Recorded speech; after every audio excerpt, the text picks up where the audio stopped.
안전하게 시민연대 정책위원회 위원장을 맡고 있는 이상입니다. 현장 세팅 관계로 조금 시간이 늦어진 점 양해 부탁드리겠습니다. 저희 정책위원회에서는 작년에 돌봄SOS 센터가 시범 사업으로 시작이 되었습니다. 그래서 그에 관련된 토론회를 진행을 했었고요. 올해 이 사업이 전동으로 확대되는 성과가 있었습니다. 그 과정에 우리 양시원의 역할이 어떤 것들이 있을까라고 하는 고민을 하게 됐고요. 그래서 우리 지역사회에 있는 자원들을 한번 조사해서, 그리고 돌봄SOS 센터를 참여하고 계시는 민간 조직이라든가, 그리고 당사자분들, 그리고 서비스를 전달하는 전달자분들의 한번 그분들을 대상으로 어떻게 서비스가 전달되고 있고, 또한 서비스의 내용이라든가 질에 대한 부분들과 함께 조사하기 위한 과정들을 거쳐왔고요. 그 안에서 지역사회 역할과 아마도 참여하고 계신 의지들이 참 많다는 걸 느낄 수가 있었습니다.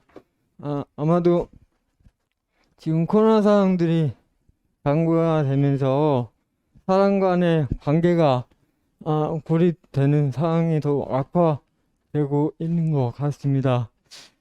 아마도 이 지역사회에서 복지에 대한 역할을 고민했을 때 사람과 사람 간의 관계를 맺어주는 것이 제일 중요하지 않을까 하는 생각을 하게 되고요. 그 안에 최소한 사람으로서 본업을 가지고 살아갈 수 있도록 지역사회와 공공의 역할을 하는 것이 중요하겠다라는 생각이 듭니다. 앞으로도 우리 양시원과 정책위원회 안에서는 지역사회의 역할을 좀 더 고민하고 노력하기 위한 모습을 보여드리고자 합니다. 좀 더 관심 가져주시고 응원 부탁드리겠습니다. 마지막으로 오늘 토론회에 사회로 수고해 주실 신목 종합사회복지관 김광재 관장님을 소개합니다. 네, 반갑습니다. 우리 양천구 구민분들, 그리고 양천시민사회연대 우리 회원분들이 아침 일찍부터 토론에 참여해 주셨는데요. 오늘 통합돌봄 체계를 위한 지역조사 결과 발표 토론회는 매년 우리가 열리는 양천시민사회연대가 개최하는 2021년 가을 한마당 축제 주간에 열리고 있습니다. 가을이죠. 네, 가을인데 여전히 코로나 팬데믹 시대임에 따라서 우리 사회의 사회적 돌봄에 대한 이야기들이 많이 나오고 있는 시절입니다. 지난해 저희가 지역 친화적인 양천구 돌봄 SOS 센터를 위한 민간 토론회를 개최한 바가 있습니다. 그 이후에 연속 기획이라고 할까요? 올해도 여전히 10월에 또 한번 공동으로 민간이 같이 토론회를 해보겠습니다. 커뮤니티 리빙, 서로 돌보는 마을을 위해 우리에게 필요한 건 뭘까? 이거를 현재 양천구 돌봄 SOS 센터가 전동으로 이렇게 확대 실시되는 사항들을 저희가 같이 한번 살펴보고 토론해 보는 자리를 마련했습니다. 오늘 주간은 양천시민사회연대 정책위원회와 양천경제사회적협동조합이 공동 주관을 하고요. 주최는 양천시민사회연대가 하고 있습니다. 먼저 이 토론 준비를 위해서 함께 주제 발표와 패널 소개를 드리겠습니다. 조사 결과 발표는 우리 양천시민연대 운영위원으로 활발하게 활동하고 계신 이진영 활동가님 소개해드립니다. 네, 안녕하세요. 반갑습니다. 다음으로 우리 양천구 사회적경제통합지원센터장님으로 일하고 계신 조인숙 센터장님 소개해드립니다. 네, 안녕하세요. 예, 양천구 사회적경제통합지원센터 조인숙 센터장입니다. 이렇게 인사드리게 돼서 반갑습니다. 예, 오늘 활발한 토론을 통해서 저희 사회적 경제가 해야 될 역할들에 대해서 예, 잘 경청하고 예, 서로 협력해서 해나갈 수 있는 방안을 모색해 보도록 하겠습니다. 반갑습니다. 예, 다음으로 양천구 복지정책과 돌봄지원팀장님 최금란 팀장님 소개드립니다. 안녕하세요. 이렇게 저 돌봄 업무에 관심을 많이 가져주셔서 감사하고요. 네. 오늘도 또 좋은 활발한 이렇게 연구하셔서 활발한 논의가 이루어져서 저희가 또 업무하는데도 많이 참고하고 그리고 도움이 되길 바랍니다. 감사합니다. 네, 안녕하세요. 성공회대 김연아입니다. 1년 전에 뵀는데 이번에도 다시 뵙게 돼서 너무 반갑고 그동안 활동하고 연구하신 결과를 함께 나누신다 그래서 너무 기분 좋게 왔는데요. 오늘 좋은 말씀 듣겠습니다. 1년 만에 네네. 다시 아니 제가 어쩌다 사회다 보니 네. 원활치 않더라도 이해 부탁드리고요. 먼저 그럼 식순에 따라서 우리 그 통합 돌봄 체계를 위한 지역 조사 결과 발표를 우리 이진영 운영위원님께서 해주시겠습니다. 큰 박수로 환영해 주시면 감사하겠습니다. 네, 안녕하세요. 저 옆에 계신 관장님은 어쩌다 사회를 맡으셨고 저는 이게 전문 연구자가 아닙니다. 그런데 이제 현장의 이야기를 최대한 담아보려고 예, 노력을 했다는 점을 좀 이해해 주셨으면 좋겠고요. 네, 그러면 저희가 통합돌봄 체계를 위한 양천 지역에 조사를 했던 내용을 천천히 한번 발표를 해보겠습니다. 근데 거듭 말씀드리지만 이게 이제 연구의 설계부터 연구의 진행 조사 결과를 쓰기까지 전문 연구가 한 건 아니지만 현장의 이야기들을 바탕으로 최대한 담아보려고 하고 현장의 목소리를 최대한 제가 전달해보는 역할로 이해해 주셨으면 좋겠습니다. 통합돌봄 체계를 위한 지역조사 결과 발표를 해보겠습니다. 저는 이제 왜 우리가 돌봄을 해야 되고 왜 돌봄을 지역에 함께 고민해야 되고 모두가 함께 해야 되는지의 근거를 저는 세계 인권선언에서 좀 찾아봤습니다. 네, 그 1948년에 이제 그 종전 이후에 전쟁이 다 끝난 이후에 폐허가 된 전 세계 사람들이 모여서 유엔이 모여서 이 세계 인권선언을 이렇게 선언을 했는데 거기에 25조를 보면 이런 말이 있습니다. 모든 사람은 자신과 가족의 건강과 안녕에 적합한 생활 수준을 누릴 권리가 있고 이러한 권리는 음식, 입으로, 주거, 의료 그리고 생활에 필요한 사회 서비스 등을 누릴 권리를 포함하고 있다. 또 실업 상태에 있거나 질병에 걸렸거나 장애가 있거나 배우자와 사별했거나 나이가 많이 들었거나 그 밖에 자신의 힘으로 어찌할 수 없는 형편이 되어서 생계가 곤란해진 모든 사람은 사회나 국가로부터 보호를 받을 권리가 있다라는 것을 세계가 약속을 했습니다. 그럼 이제 저는 이 문장이 되게 굉장히 약간 가슴이 벅차오르도록 그러니까 이것은 세계가 약속한 일이고 우리 모두가 함께 돼야 할 얘기인데 그럼 이 권리 보장을 위해서 누가 노력할 것인가? 기본적으로 권리의 주체는 이제 모든 시민이고 권리를 보장해야 되는 책임은 국가나 사회나 또는 우리 모두가 함께 져야 되는 문제가 아닌가 생각을 했습니다. 혹시 잘 안 보이시더라도 어쨌든 이 돌봄 체계 운영을 위한 기본적인 전제는 이제 제가 세계 인권 선언을 가지고 와서 이야기를 하고자 하고요. 그리고 세계 인권 선언에서 가장 말하는 그 기본 이런 인권 선언을 지키는 가장 기본 철학은 형제에 기반을 해야 된다. 이게 누가 누굴 해주고 이런 받고의 문제가 아니라 그 형제의 마음으로 상호 호혜적인 관점에서 이런 세계 그 권리 선언이나 이런 것들이 좀 지켜져야 된다라는 정신을 같이 말하고 있더라고요. 그래서 제가 돌봄은 인권이다라는 이야기로 시작을 해 보았습니다. 네, 이런 차원에서 우리가 돌봄 체계에 대한 세계 인권 선언을 좀 찾아보시면 되는데 하여튼 25조에 이런 부분이 포함되어 있어서 제가 오늘 발표의 기본적인 정신은 약간 이런 마음으로 조사를 하게 되었다. 그리고 이런 마음으로 앞으로 이제 토론을 같이 이어나가면 좋겠다라는 말씀을 드리기 위해서 이야기를 해보았습니다. 양천구는 여기 팀장님도 나와 계시지만 작년에 저희가 그 시범 사업을 할 때 시작할 때쯤 시작하고 얼마 안 돼서 작년에 또 토론회를 했었고요.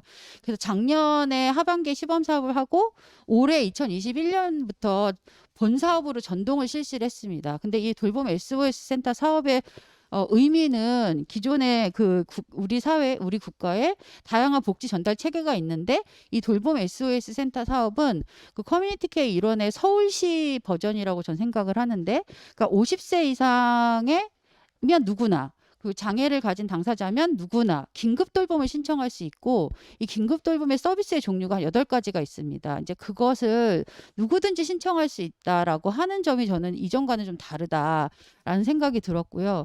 이런 것이 바로 지역사회 돌봄의 시작이 아닐까? 그러니까 제도가 먼저 좀 시작한 부분이 있지 않나라고 하고, 그 이전부터 이게 다양하게 기관이든 단체에서 해오던 것도 있지만 이게 국가 정책으로 이런 게 시작이 됐다라는 데 저는 의미가 굉장히 크다고 생각을 했고, 그러면 이거는 민간이 기존에 해오던 역할 따로, 행정에서 하는 역할 따로, 이런 게 아니라 이거는 같이 만나서 통합적으로 뭔가 진행이 돼야 된다라는 저희가 전제를 좀 하게 됐습니다. 그래서 연구를 했는데요. 그래서 지역 조사를 우선 해야겠다. 우리가 지금 어떻게 하고 있는가라고 조사를 했는데, 네, 다음 페이지 넘겨주시면, 이게 넘어가지가 않네요. 페이지를 넘겨주시면 거기서 네네네. 그러면 이 조사를 어떻게 하게 됐는지, 우선 어떤 좋게 틀을 만들어서 조사를 했는지 말씀을 드려보겠습니다. 이게 아래서부터 위로 올라가신다고 생각하면 되는데요. 일단 기존에 양천 지역에 있는 시민사회, 근데 좀 한정이 될 수밖에 없었죠. 저희가 조사를 하다 보니까 양천 시민사회 연대 내에 소속 단체나 기관 등에서 자조 모임이든, 그다음에 아니면 돌봄을 어떤 서비스라고 말할 수 있는 돌봄 뭔가를 하든, 그런 모든 자원을 다 이렇게 좀 조사를 했습니다. 근데 사실 여기에서도 약간 한계가 있었던 건, 이 통합돌봄 체계가 필요하다는 이 아젠다가 저희 내에도 다 퍼지진 않았던 것 같아요. 그래서 이게 도대체 왜 이 자원을 여기 내놓으라고 하는지 아직까지 다 이렇게 다 퍼진 것 같진 않아가지고 일부분이라고 전 생각을 합니다. 그리고 이제 자원조사를 했고, 오늘 이 토론회를 통해서 많은 분들이 보고 계시는데, 우리 양천 시민사회 연대 내도 좀 더 이 담론이나 이 논의가 더 활발해지길 바라고요. 그래서 일단 양천 시민사회 연대가 마을과 사경과 복지의 네트워크다 보니까 시민사회, 사회적 경제, 복지기관의 모든 돌봄 자원을 조사를 해서 정리를 좀 했습니다. 그 다음에 또 무엇을 했냐면, 이게 돌봄 SOS 센터 사업이 시작되면서 이 돌봄 SOS 센터 사업은 또 특별하게 사회적 경제 기업과 이거 돌봄 서비스를 같이 진행하도록 되어 있거든요. 그래서 이 돌봄 서비스에 참여하고 있는 양경사협 내에 10개의 사회적 경제 기업들이 있습니다. 그 기업들이 올해 이 돌봄 서비스를 제공하면서 네트워크 회의를 시작하셨어요. 그래서 5월과 7월에 진행한 또 회의에 들어갔습니다. 그래서 그때 회의를 기록하고 모니터링을 했습니다. 또 한 부분은, 저희가 이제 행정과 사회적 기업이 서비스를 제공한다면 진짜 현장에 들어가서 돌봄에 신청한 주민들을 만나고 그분들과 관계를 맺고 돌봄을 하시는 현장 참여자들이 있습니다. 예를 들어서 식사 지원이라고 하면 사업에는 도시락을 배달하시는 활동가분들, 그리고 일시제가라고 한다면 요양보호사 선생님들, 네, 그리고 주거편이라고 한다면 집수리나 방역이단 청소를 하러 가시는 활동가분들, 이분들을 세 그룹으로 나누어서 그룹 인터뷰를 좀 진행을 했습니다. 현장에서 어떻게 진행을 하셨고, 이제 그 과정에서 뭘 발견하셨고, 어떤 거를 대안이나 이런 이야기를 해주실 수 있는지 이 세 그룹의 그룹 인터뷰를 진행했습니다.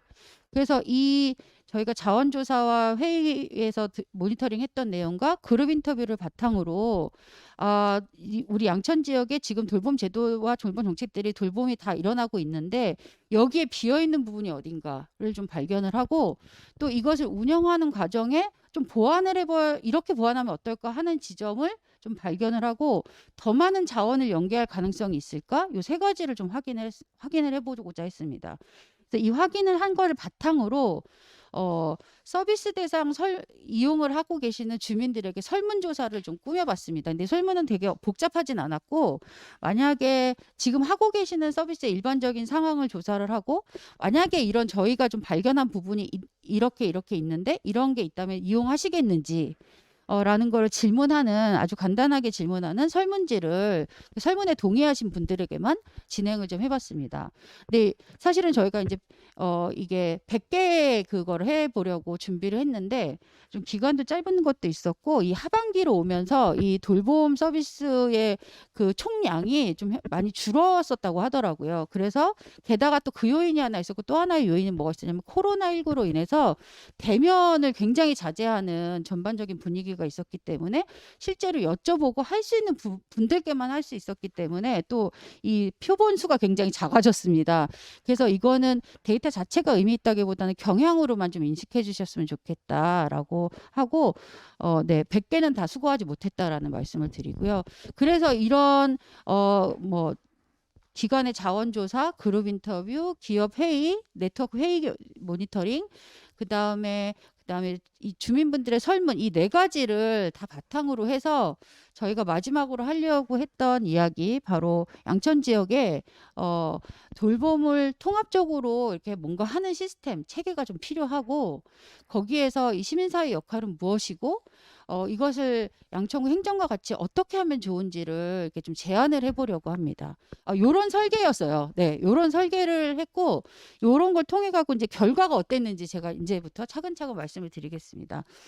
첫 번째로 저희가 그 양천 시민사회 연대 내 시민사회 내에 어떤 돌봄 자원들이 있는지를 조사했다고 아까 드렸잖아요. 그래서 복지기관, 장애인 단체, 또 생협, 또 사회적 경제 기업 지금 서비스를 제공하고 있는 사회적 경제 10개만 한정해서 좀 조사를 했는데요. 이 자원을 다 조사를 해서 제가 이렇게 항목을 나눠봤어요. 도대체 어떤 항목으로 하고 있는지 그러니까 시민사회 쪽에서.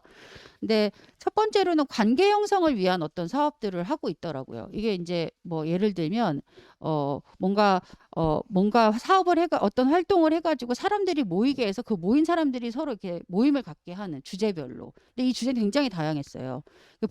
특히 이제 복지관별로 뭐 1인 가구를 지원하든지 청년을 지원하든지 뭐 한부모와든 느린학습자라든지 이런 식으로 어떤 관계 형성을 위한 지역 주민들의 관계 형성을 위한 사업을 하고 있는 부분들이 있었고 두 번째가 또 이제 자조 모임. 그렇게 성장한 그들끼리의 모임이 또 진행되고 있었는데 역시 또 복지관에서도 하고 있었고 시민사회에서는 예를 들어 장애인 자조 모임이라든가 아니면 걷기 모임.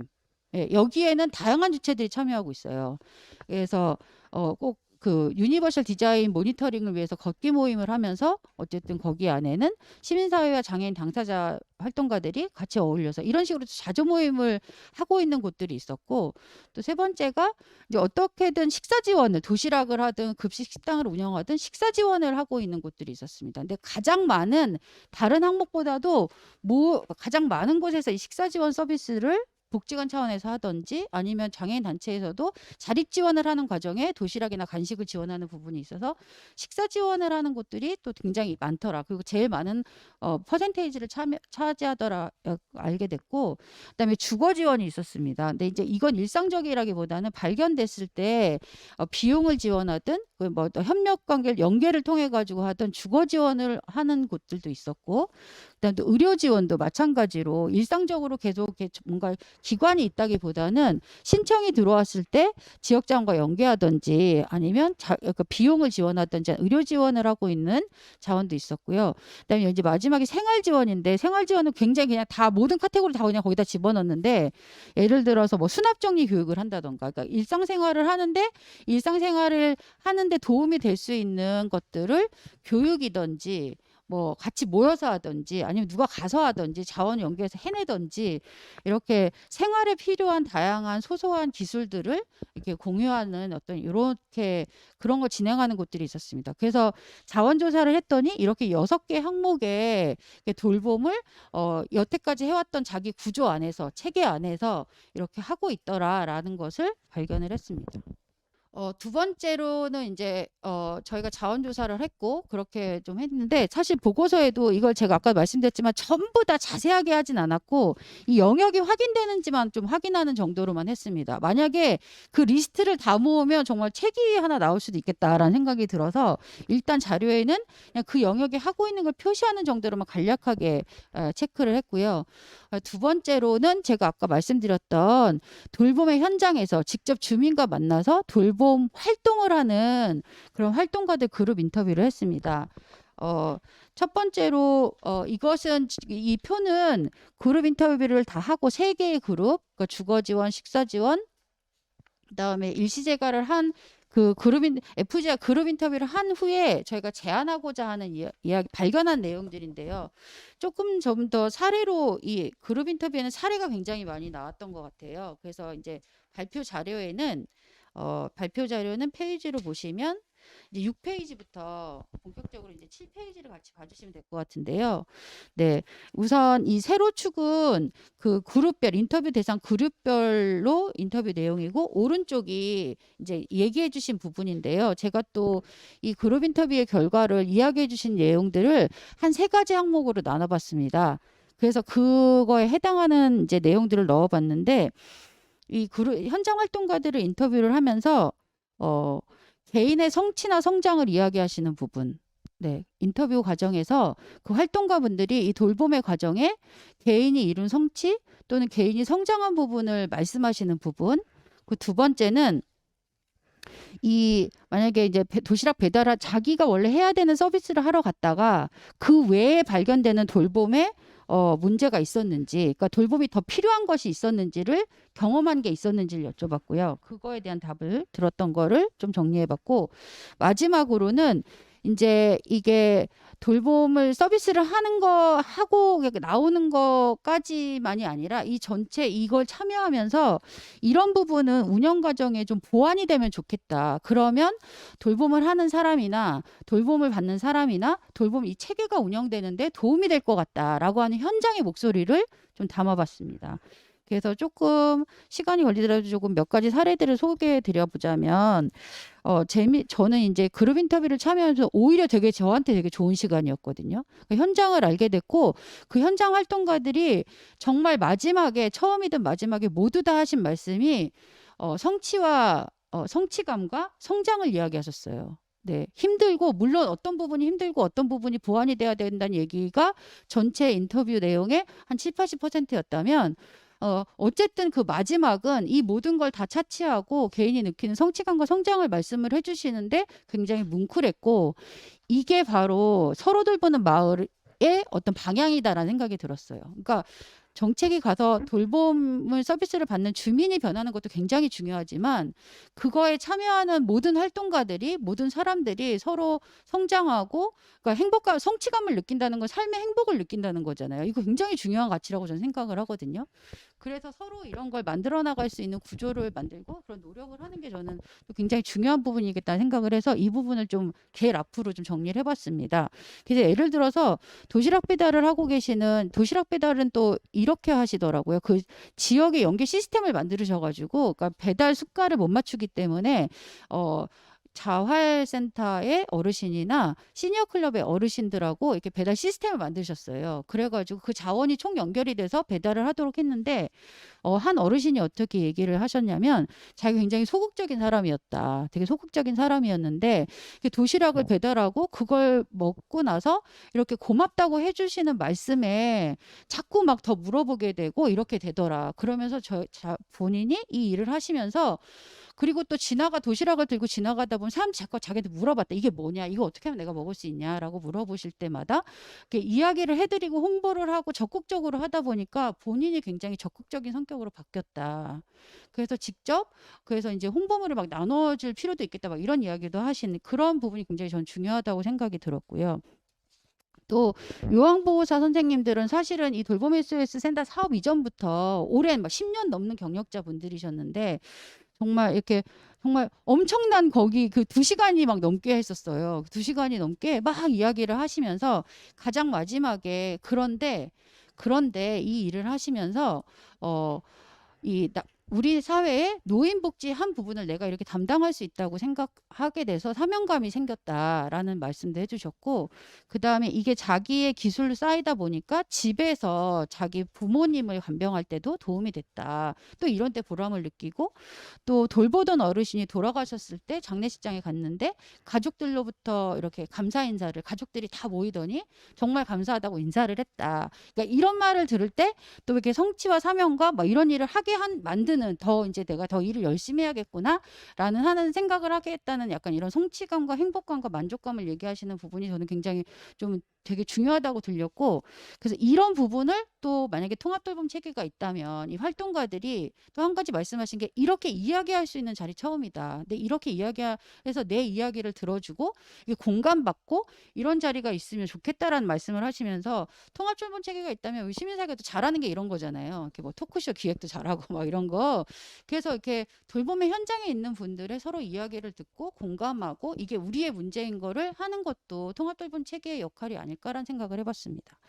두 번째는 이제 되게 다양한 이제 그런 것들이 있는데, 돌봄의 문제, 그러니까 현장에서 발견한 돌봄의 문제들 추가적으로 그래서 도시락 지원을 하러 갔는데, 그러면 이제 비대면이어서 초인종을 눌러야 되는데 대부분의 독거 어르신들에게 배달이 가고, 근데 그런 분들은 굉장히 주거가 열악하다 보니 또 초인종도 제대로 안 돼 있어서 굉장히 소통이 어려운 거예요. 막 문을 두드리셔야 되고, 그러니까 이런 어려움들. 그래서 그런 게 또 이렇게 지원이 이렇게 뭔가 잘 되면 이런 게 편해질 수도 있겠다고 생각이 들었고, 그리고 또 직접 이건 어르신들이 어르신 배달하신 어르신이 얘기해 주셨는데, 도시락 배달을 하다 보니 진짜 이 우리 사회에, 우리 동네에 주거빈건, 지하방 아닌 목탑방 둘 중에 하나였다. 그래서 굉장히 주거빈건에 계시는 독거 어르신들이 많은데, 이건 굉장히 큰 얘기를 해주셨지만 굉장히 좋은 거라고 생각했는데, 이 어르신들, 주거빈건에 처해 있는 어르신들을 공공에서 이렇게 그룹홈 같이 만들어서, 그러니까 어디 시설에 넣으라는 게 아니라 그러니까 그분들이 모여 살면서 또 이렇게 주거빈건도 좀 해결이 되고 서로 이렇게 관계를 맺으면서 살아가는 방법도 되게 좋지 않겠냐, 현장에서 느끼는 말씀을 해주셨는데, 굉장히 이거는 우리 양천구에서 해결을 못한다면 뭔가 사회가 좀 같이 해결하면 정말 좋겠다, 이런 생각도 들었습니다.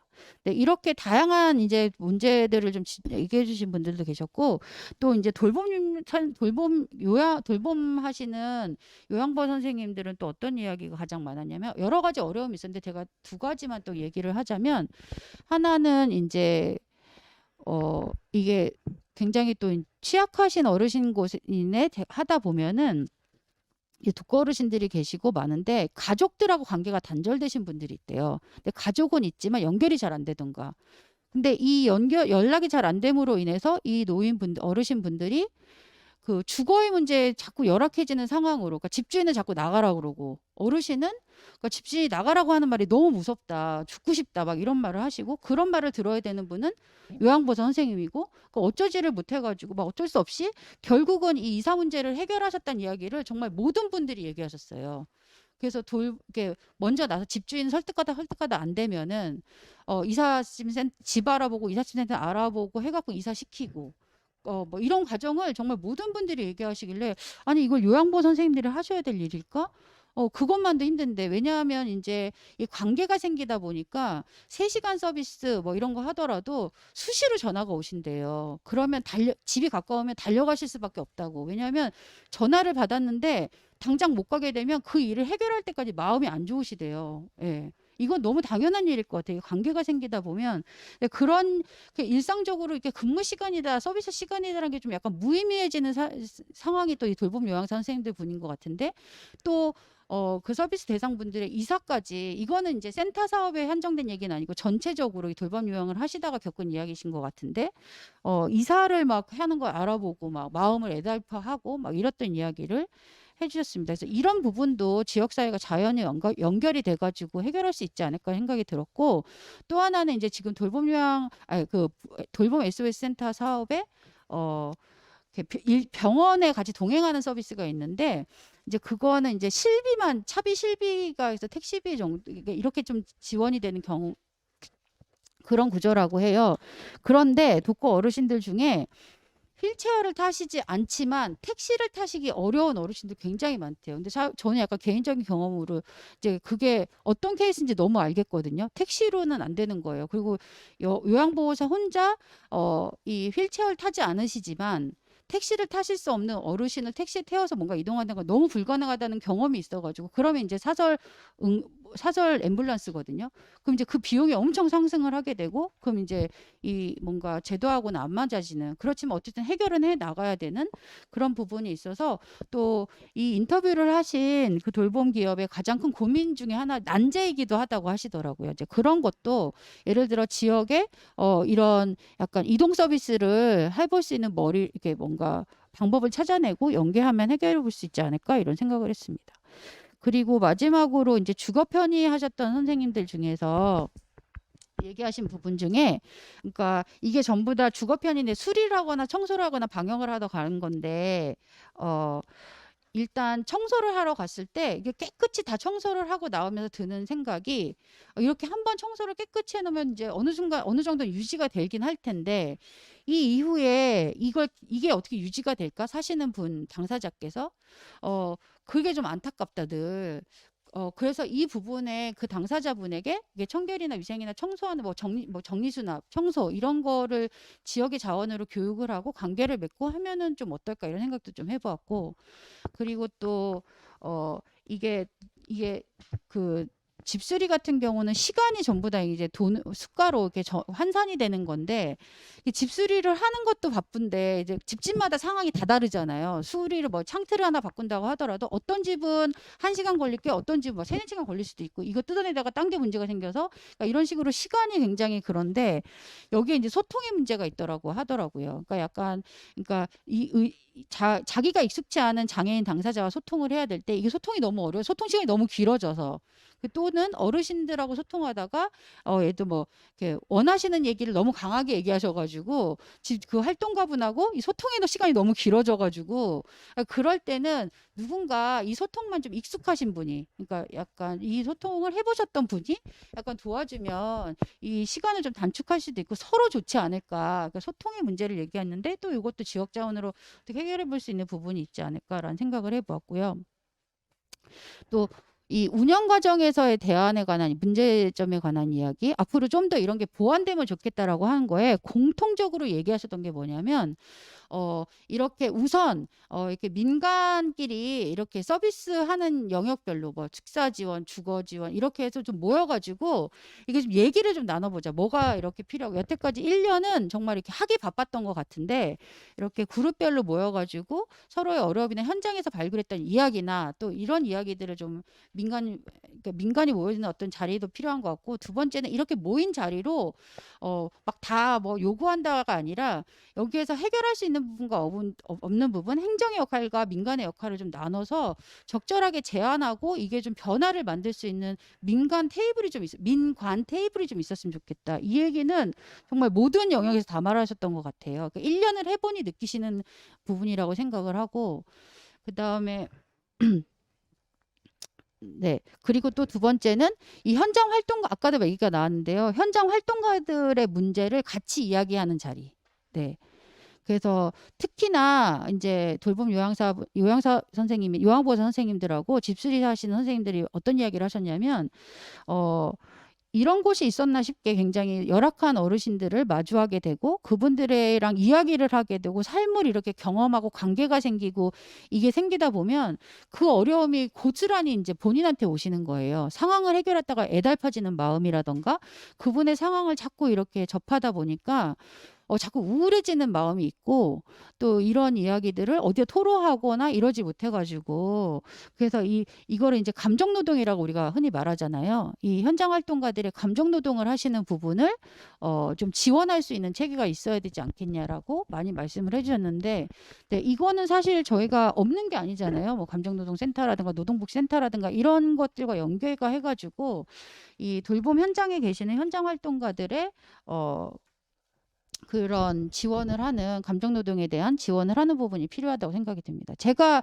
지금 주르륵 사례로 말씀드린 게 바로 이 표에 좀 정리가 되어 있어요. 그래서 저는 이제 정리해 보자면 활동가 그룹 인터뷰를 하면서 한 3가지를 좀 앞으로 우리가 좀 고민해가지고 만들어 보면 어떨까 싶은데, 첫 번째가 현장에서 이렇게 발생하는 문제들을 대응하고 그러니까 좀 실질적으로 해결하는 구조를 만들어요. 그게 이제 저희가 말하는 통합 돌봄 체계라는 생각이 들었어요. 네. 여기에는 다양한 사람과 다양한 자원이 연결돼야 이게 가능하다는 생각이 들었고, 그래서 당장 지역 자원을 활용한 식사 지원 연계는 앞에 뒤에도 나오겠지만 설문조사에도 이 부분이 굉장히 나오는데, 30회 지금은 돌봄 SOS 센터는 30회로 지원이 이제 긴급 돌봄이니까 제도가 그러니까 30회로 끝이 날 수밖에 없어요. 그런데 더 식사를 원하시는 이거 없이는 이 전적으로 도시락에 식사를 의존하시는 분들에게는 지역에 제가 아까 말씀드렸지만 식사 지원이나 도시락 지원을 하는 곳들은 지역 자원 하고 계시는 분들이 많더라. 여기랑 좀 유기적으로 연결될 수 있게 하는 게 좀 필요하지 않을까? 그리고 또 서비스를 이용하는 주민들이 뭐 불러놓고 교육하다 이런 게 아니라 진짜 이렇게 관계 속에서 그것에 처한 어떤 상황을 변화시킬 수 있는 또 지역 자원을 연결해서 교육이라는 말을 하면 너무 이렇게 딱딱해지는데 서로 배움, 서로 정보 교환 네, 이런 거 하면 어떨까? 그리고 또 이게 다양한 자조 모임과 또 연결을 해서 가장 또 많이 말씀하시는 게 나중에 설문조사에도 나오겠지만 이 외로움 해소였거든요. 이게 사회적 관계가 다 이렇게 끊어짐으로 인해서 독고한다는 자체로부터 시작되는 관계 단절. 네, 지역 자원하고 정보하고도 취약해지는 것들 이런 것들을 위해서 자조 모임과의 연결을 통해서 관계를 맺고 말도 나누고 외로움도 해소하고 산보도 같이 가고 뭐 이런 걸 하는 게 그걸 연결할 수 있는 체계가 되면 좋겠다. 그리고 이제 아까 말씀드렸던 이제 이사나 이동 지원에 연계를 하는 부분도 되면 좋겠다. 그리고 또 하나는 이게 다양한 지금 체계가 있잖아요. 각자 여기 뭐 복지관도 있고 단체도 있고 뭐 센터도 있고 다 있는데 이 분들이 여기 사례에도 좀 나오지만 어떤 어르신의 경우는 몇 개의 센터와 몇 개의 제도가 이분에게 다 가 있는 경우가 있대요. 예, 그래서 이분을 돕는 사회복지사 분도 계시고 뭐 요양보호사 분도 계시고 생활지원사 분도 계시고 누구도 있고 누구도 있는데 사례가 그거에서 백신 이번에 맞는 케이스가 있었어요. 그래서 이제 보호자는 백신을 맞기를 원치 않았고 어르신이 위험해지실까 봐. 근데 어르신은 백신을 맞고 싶어 하시고 이런 게 있었는데 이분을 지원하는 모든 분들 중에 한 분만인가 한두 분인가 그 사실을 알고 보호자 의견을 알고 있었는데 그러니까 그걸 모르는 어떤 지원책에서 그날 맞게 된 어떤 사건이 있었었고 그래서 이제 좀 막 소통을 해서 잘 정리가 되긴 했지만 이렇게 서로 지원 체계 간에 좀 소통이 원활하게 할 수 있는 역할도 돌봄 체계가 있다면 되지 않을까 이런 생각을 좀 해봤습니다. 두 번째로 좀 같이 해볼 수 있겠다고 생각하는 게 거듭 말씀드렸던 현장 활동가들에 관한 이야기입니다. 현장 활동가들에게 또 하나는 이 FGI 인터뷰를 하면서 느꼈던 건 뭐냐면 이분들이 지금 자기가 하는 활동은 알고 계시는데 이 전체 시스템을 이해하고 계시진 않았었어요. 네. 그래서 이 돌봄 체계 전반에 대해서 같이 이해하는 사람이 많아질수록 이 제도가 더 잘 될 거라고 저는 생각을 하거든요. 그래서 수시로 이렇게 기회가 된다면 이렇게 돌봄 현장 활동가들이 다 같이 모여서 전반을 같이 이해하고 필요한 교육이 있다면 하고 뭐 이런 것들을 해보았으면 좋겠고 현장 활동가들의 감정노동 지원이라든가 정기 교류를 통해서 뭐 꼭 교육이 아니더라도 같이 힐링 여행을 한다든가 문화행사를 한다든가 이런 것들도 필요하다고 생각이 들었습니다. 그리고 마지막으로 지속 가능하려면 이 체계가 지속 가능하려면 결국은 계속 모이고 이야기하고 지혜 모으고 자원 모으고 정책 모으고 돈 모아야 된다는 생각이 들어서 네 이렇게 민간끼리도 모이는 게 중요하고 민관이 모이는 거 필요하다 이런 생각을 해보았습니다. 네.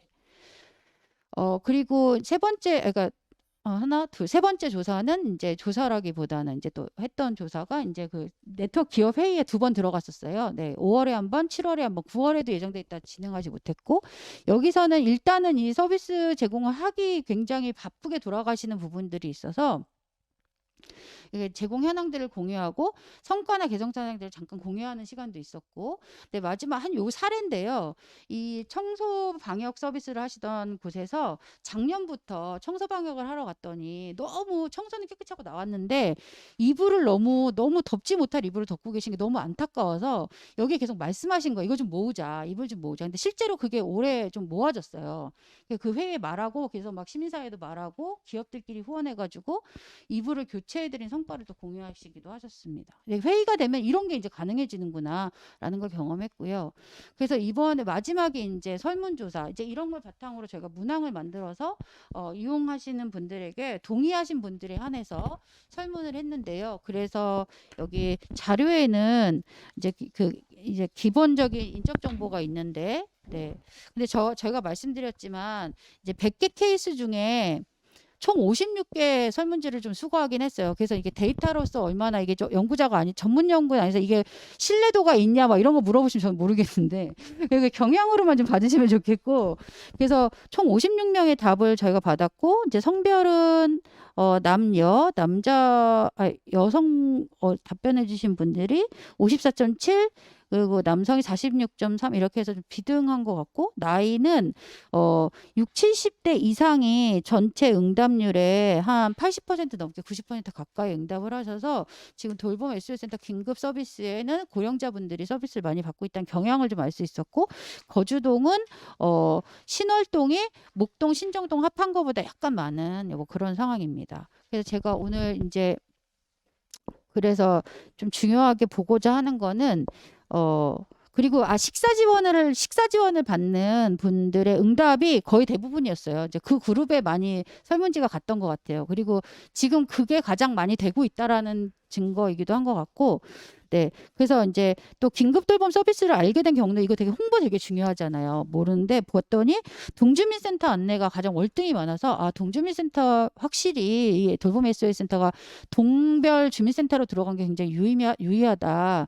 여기서 홍보를 어떻게 이게 같이 머리를 짜내서 같이 해보면 더 좋겠다 이런 생각이 들었고, 추가적으로 돌봄이 필요한가, 받고 계신 서비스에 필요한가를 물었는데 약간 80% 넘으신 분들이 네라고 일단 대답을 해주셔서 이게 긴급 돌봄 외에 일상적으로 돌봄에 필요하다라는 거를 많은 분들이 얘기하고 계시구나를 알게 됐었고, 그래서 그러면 저희가 조사한 걸 바탕으로 이렇게 문항을 만들었어요. 안부 묻기, 만약에 있다면 이거 이용하시겠냐라고 했을 때 안부 묻기, 복약 안내, 동네 산보 동행, 식사 서비스 연장, 그다음에 혹석이나 혹한기 대책 또는 기타 뭐 이렇게 여쭤봤는데 보시다시피 식사 서비스 연장, 이게 이제 식사 지원하시는 분들이 대답을 많이 하셔서 그렇긴 한 것 같기도 하지만 이거는 응답률보다 더 높아요. 예, 퍼센테이지는. 그래서 이 말은 뭐냐면 실제로 식사 서비스 30회보다는 더 많은 지원이 이 삶에 필요하다는 얘기인 것 같고, 식사 지원 서비스 연장을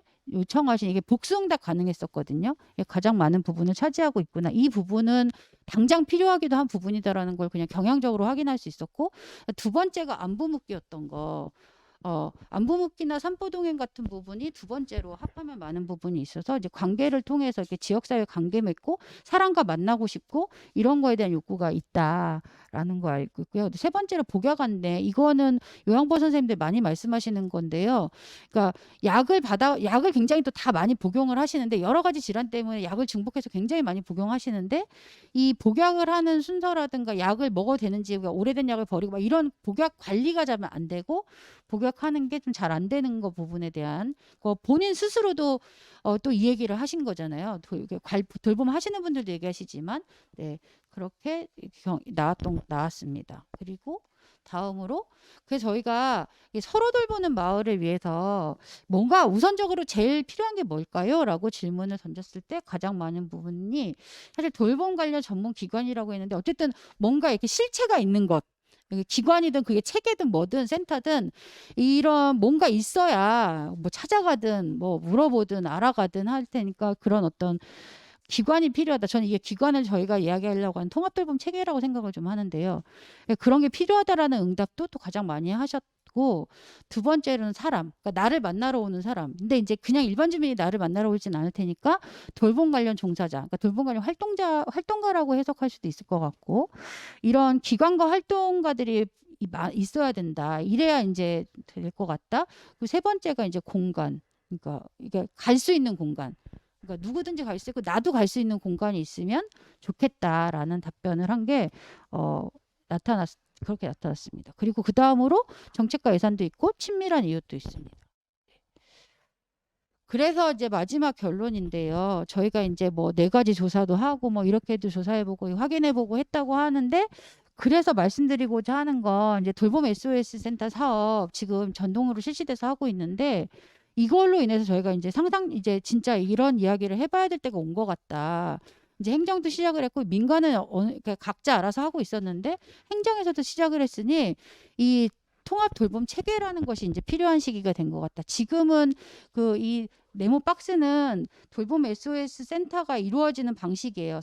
복지가 이루어지는 방식이 행정이 어떤 그 원칙을 가지고 사회적 기업이 같이 협력해서 돌봄의 현장 활동가들이 그 주민에게 가서 이렇게 뭔가 돌봄이 이루어지는 일방향적인 체계라면 이제 위에 조그만 화살표가 이제 서로 의견을 조율해 갈 수 있는 체계도 필요하겠다.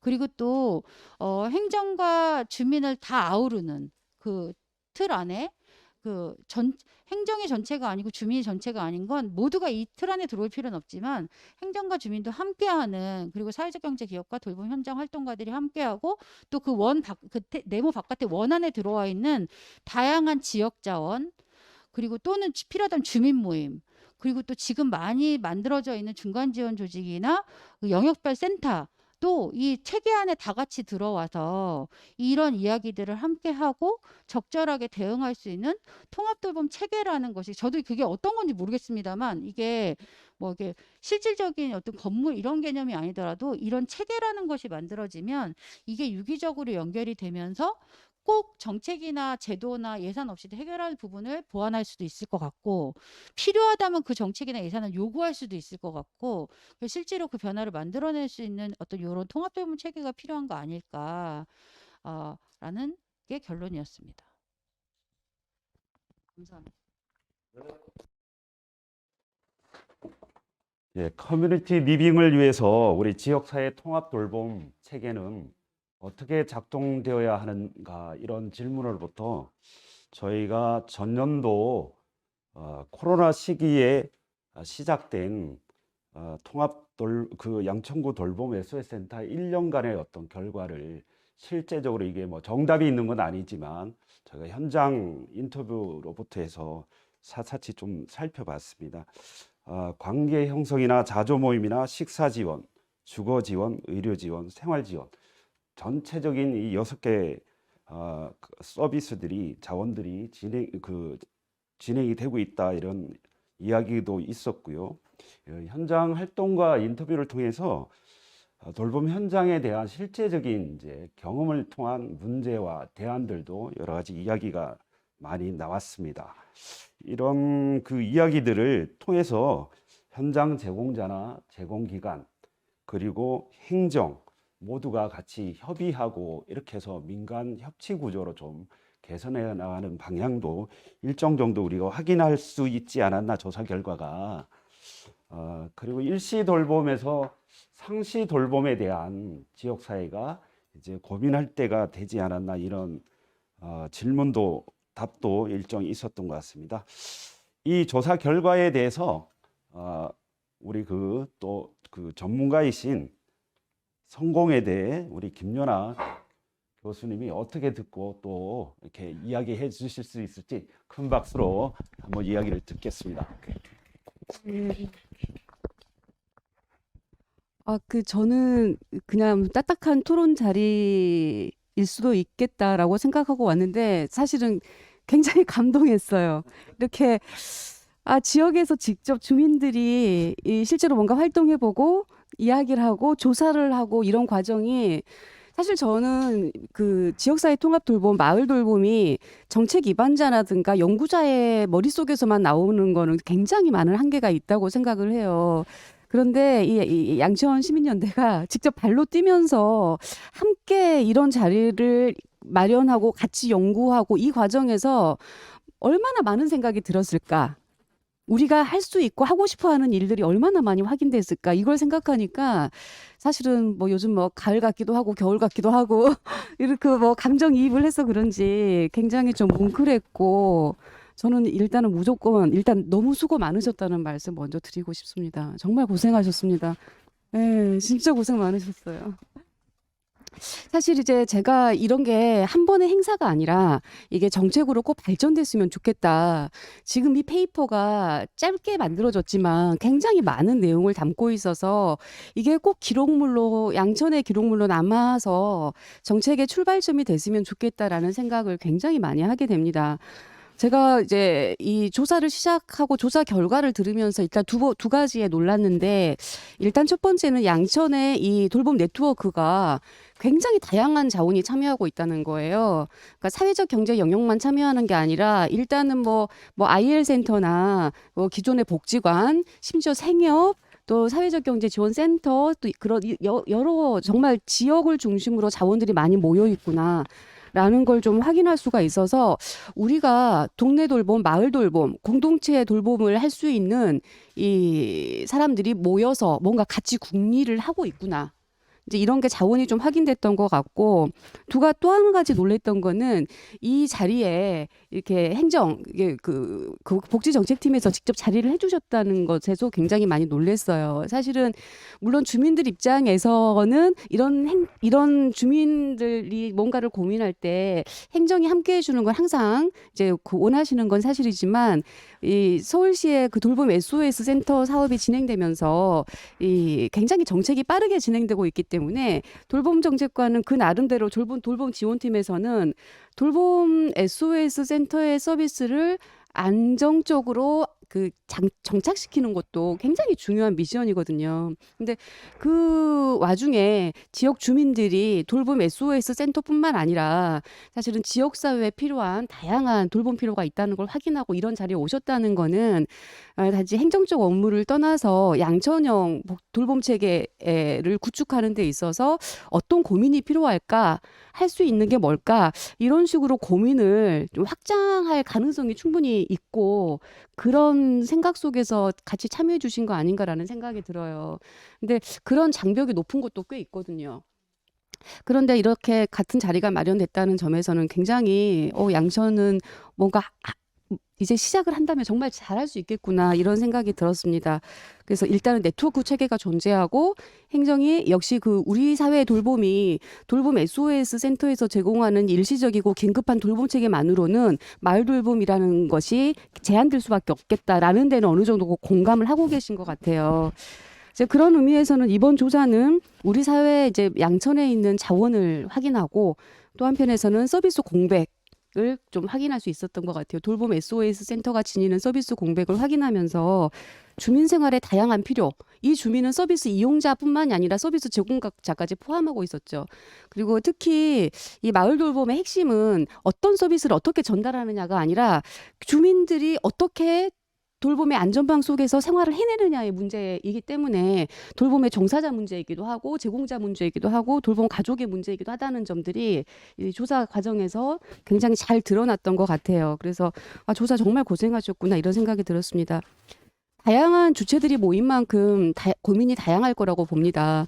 이 돌봄 SOS 센터 서비스는 50대 이상의 이제 주민들이 아주 긴급하고 일시적일 때 8개 서비스를 제공받을 수 있는 그 자원의 한계 속에서 받는 식으로 구성이 되어 있습니다.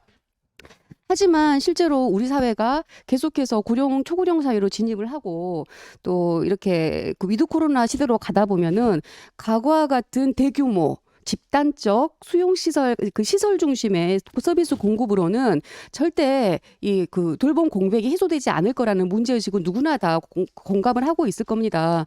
가장 먼저 문을 닫는 게 돌봄 복지관이라든가 공공기관이니까, 그래서 마을 단위의 공동체의 돌봄들이 굉장히 중요하다는 문제의식이 제기가 되고 있어서 복지관은 복지관대로 어떤 기존의 환경 변화에 어떻게 대응할지를 고민이 많으실 거고, 사회적 경제는 주민 생활에 필요한 서비스를 발굴하고 이 서비스를 이 사회적 경제로 조직화하고 그러면서 주민들의 일자리를 창출해내는 그런 과업들을 굉장히 중요하게 인식을 하고 계실 거라고 봅니다. 그러면서 이런 네트워크가 이 주민 돌봄의 허브 역할을 할 수 있도록 지원해 주는 것도 굉장히 중요한 센터의 과업이라고 생각을 하고요. 행정은 돌봄 SOS 센터를 넘어서 여러 가지 또 다른 다른 일도 굉장히 많이 하고 있거든요. 이 이제 행정도. 그러면 SOS 센터만 하는 것도 아니고 돌봄 체계를 구축하려면 뭐 스마트 케어 체제를 구축할 필요도 있을 거고, 뭐 주거 이렇게 말 그대로 지금 살고 있는 주거지에 대한 뭐 개보수 작업을 해야 된다거나 이런 서비스가 필요할 텐데, 이런 식으로 네트워크가 있으면 이런 데서 고민을 같이 열어놓고 이걸 지역 자원을 활용해서 어떻게 우리가 연계 체계를 효율적으로 구축할 수 있을까, 이런 것들을 직접적으로 고민할 수가 있는 거죠. 즉 양천형 커뮤니티 케어는 과연 어떻게 가능할까?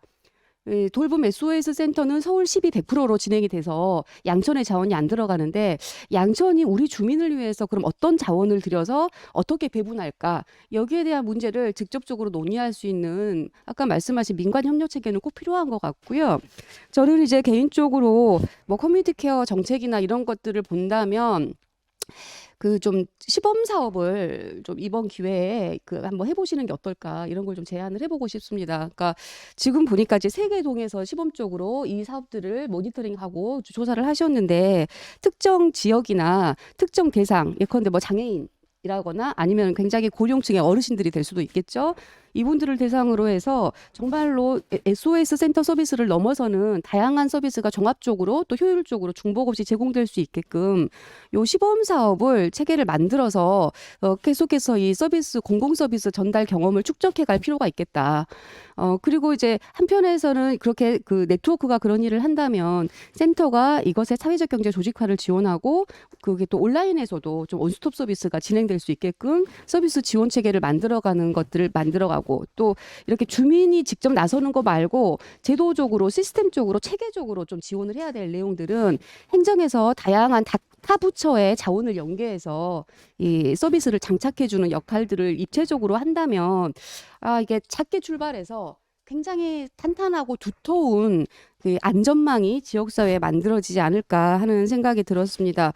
그래서 오늘 뭐 저도 이제 양천의 고민을 보면서 굉장히 많이 배웠고, 다양한 주체들이 오신 만큼 주체가 우리 지역의 그 지역사회 안전망을 만들어내기 위해서 어떤 노력이 가능하겠다라고 좀 주체들의 역할과 이제 과제를 한번 같이 공유하는 그런 자리가 꾸준히 만들어졌으면 좋겠습니다. 오늘 정말 잘 들었습니다. 감사합니다. 감사합니다. 우리 김연아 박사님이 이게 단지 한 일회성의 행사가 아니라 정책화되고 제도화까지 연결되면 좋겠다, 이런 말씀도 주셨고요.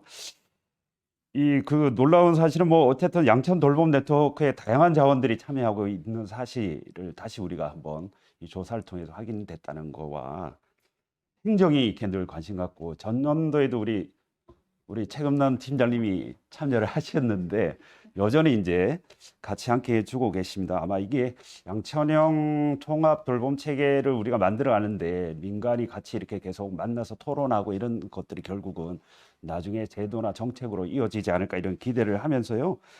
시범 사업 제안, 저도 이제 그런 생각이 있는데 꼭 좀 해봤으면 좋겠다. 아까 말씀하신 대로 양천 전체로 하기가 당장 어렵다라면 특정 지역이나 특정 사람들 대상으로 이렇게 돌봄 SOS 센터를 넘어서 상시 돌봄으로 우리가 마을 돌봄이 이루어지는 체계를 우리 한번 시범적으로 시도해 보는 것도 굉장히 유의미하지 않을까, 이런 제안 말씀 너무 감사드리고요.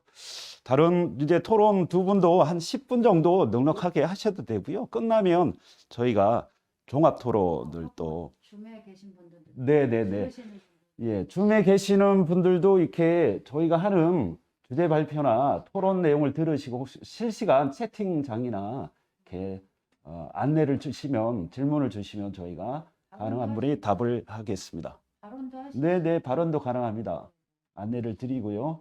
두 번째 우리 그 토론은 조인숙 양천구 사회적 경제 통합 지원 센터장님의 토론이 있겠습니다. 박수로 환영해 주십시오.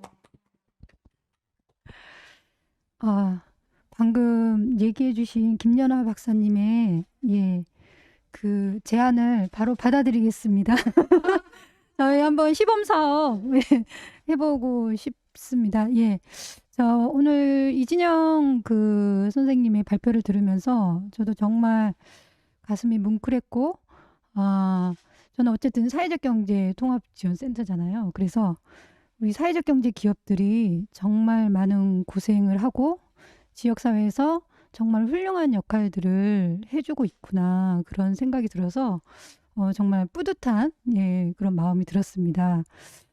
왜냐하면 그 지금 발표 내용들을 보니까 가장 만족해하고 가장 필요로 하는 부분들이 바로 식사, 주거, 생활 지원인 것 같은데 그 영역에서 사회적 경제 기업들이 정말 큰 역할들을 하고 계시거든요.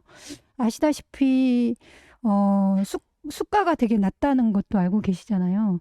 그런데 이제 제가 식사 지원하시는 그런 사회적 경제 기업 대표님들 이렇게 만나면 수가가 낮음에도 불구하고 사명감을 가지고 내 부모님 드리는 식사라고 생각하고 그렇게 만들고 있다라고 항상 얘기하시고 저희도 그렇게 도시락을 저희 이제 센터에서도 시켜 먹어보면 정말 맛있고 훌륭하거든요.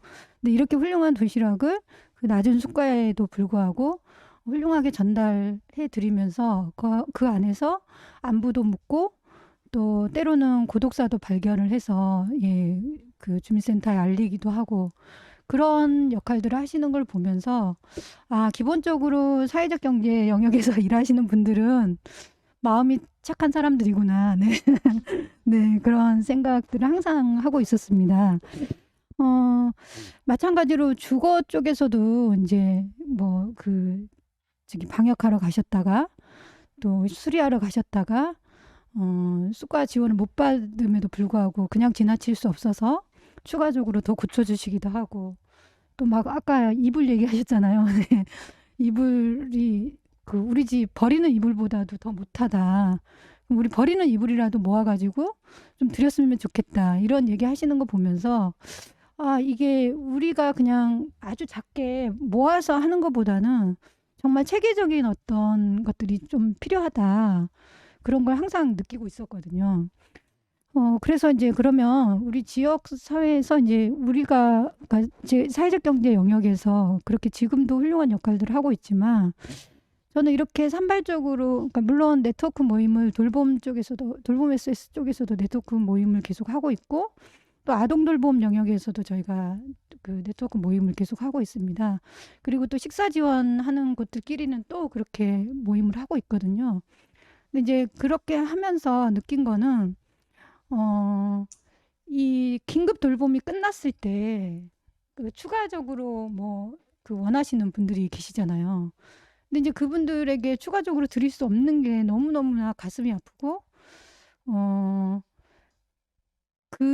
그럴 때 이제 어떻게 보면 추가 지원 이후에도 자녀분들이 나서서 우리 어머님께 아버님께 계속 도시락을 배달해달라 이제 이런 분들도 있었어요. 근데 그러면 솔직히 그 수가 가격으로는 드리는 건 좀 안 맞거든요. 그럼에도 불구하고 그 도시락 가격을 그냥 수가 가격으로 맞춰서 드리고 있거든요. 이런 어려움들이 있는데 그렇게 이제 산발적으로 흩어져 있고 또 제대로 이제 수가도 받지 못하는 이런 체계들을 어떻게 하면 통합적으로 잘 모여서 지원할 수 있을까 이런 생각도 들고 또 이렇게 훌륭한 역할들을 하고 있는 이런 체계들이 자원들이 지역사회에 되게 많은데 이 정보들을 몰라서 이용하지 못하는 그런 그 주민들에게는 어떻게 좀 잘 알려줄 수 있을까 이런 고민들을 항상 하고 있었거든요. 그래서 저희가 이제 센터가 5년 차에 들어가는데 적어도 이제 돌봄 영역에서 센터가 정말 훌륭한 역할을 하고 제대로 지역사회 중심 주체로 나아가기 위해서 그 통합 돌봄 체계를 좀 구축을 해서 그 안에 중심 주체로 좀 서야겠다 이런 생각들을 하고 있었고요. 그래서 5년차 저희 사업에 그 통합 돌봄 그 지원 체계 구축을 위한 그런 모델 개발 사업을 저희가 중점 사업으로 지금 한 꼭지를 해놨어요. 네, 그래서 아까 그 제안을 받아들이겠다고 한 게, 네, 저희가 이제 어떤 형태인지는 좀 더 고민을 해봐야겠습니다만, 어떻게 보면 아까 온라인 얘기도 해주셨는데, 저희가 당장 할 수 있는 것들이 온라인을 통해서 지역에 있는 다양한 그 사회적 경제 그러니까 돌봄을 그 지원하는 사회적 경제 기업 기업들의 콘텐츠를 올리고 또 지역에 있는 그 외에 이제 추가적인 그런 것들을 다 올려서 어떻게 보면 딱 거기만 들어가며 원스톱으로 내가 필요로 하는 돌봄들을 연결받을 수 있는, 그러니까 연결할 수 있는 이제 그런 체계들을 좀 구축을 해봐야겠다라고 생각을 하고 있었고, 오늘 이진영 선생님이 발표해준 이 자료가 저희한테는 아주 아주 좋은 밑거름이 될 것 같다라고 다시 한번 고마웠다고 말씀드리고 싶고요. 어쨌든 그래도 저는 양천구가 비교적 사회적 경제, 마을, 복지가 잘 연결되고 서로 호혜적인 관계로서 잘 화합이 이루어지는 그런 구라고 저도 생각하고 있거든요. 그래서 저희는 뭐 사회적 경제 기업이기 때문에 이윤 활동도 하지만 지역사회에 공헌하는 것들도 많이 하고 있어서 어쨌든 행정과 마을과 사회적 경제와 복지가 같이 좀 잘 얘기를 해서 어떻게 뭐 아주 작은 사업입니다만 그런 조그만 아주 시범 사업이라도 좀 해보고 적어도 원스톱으로 내가 원하는 서비스를 받을 수 있는 그런 체계를 한번 구축해 보려고 저희도 노력하고 있으니까 잘 좀 많은 도움과 협조와 연대 그리고 연계를 부탁드리고, 결국에는 이제 그런 것들을 해보는 이유는 뭐 예산이 부족하겠지만 그래도 지역에서 느끼고 있는 이제 기업들의 역할과 그다음에 마을의 역할과 그런 것들이 이제 지속적으로 해 나가려면 필요한 정책들을 만들어내고 그거를 제한할 수 있는 그런 장이 필요하다고 저도 생각하고, 그게 이제 정책적으로 만들어져서 바로 예산도 조금 좀 넉넉하게 편성해서 정말 그런 서비스를 필요로 하는 분들에게 잘 지원이 될 수 있도록 좀 했으면 좋겠고요. 적어도 마지막 30일 날 이제 도시락 드리고 나서 나오는데 다음날 만날 수 없어서 가슴 아픈 일들은 없었으면 좋겠다라는 생각이 들고요. 거기에 저희 사회적 경제가 지금도 훌륭한 역할을 하고 있지만 좀 더 체계적이고 복합적인 서비스들을 제대로 해낼 수 있는 이제 그런 것들을 마련해 가고, 거기에서 사회적 경제 기업들이 중심 주체로서 큰 역할을 할 수 있도록 저희 센터도 힘을 보태도록 하겠습니다. 오늘 정말 발표 잘 들었고 제언 잘 들었습니다. 네. 센터장님이 얼마 전에 사회적 경제 통합 지원센터 센터장님으로 지금 일을 하고 계시는데요. 시범 사업을 해보겠다.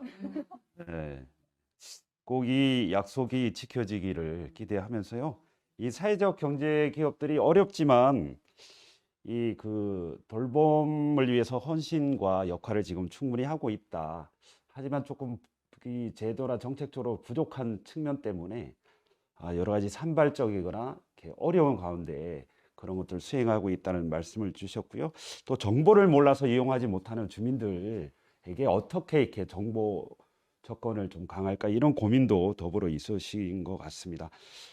사회적 경제 통합 지원 센터가 이런 돌봄 네트워크들을 더 잘 묶어내고 결국은 그런 일들이 좀 체계적이고 통합적으로 이루어질 수 있도록 충분한 역할을 해주시면 좋겠다, 이런 생각이 들고요.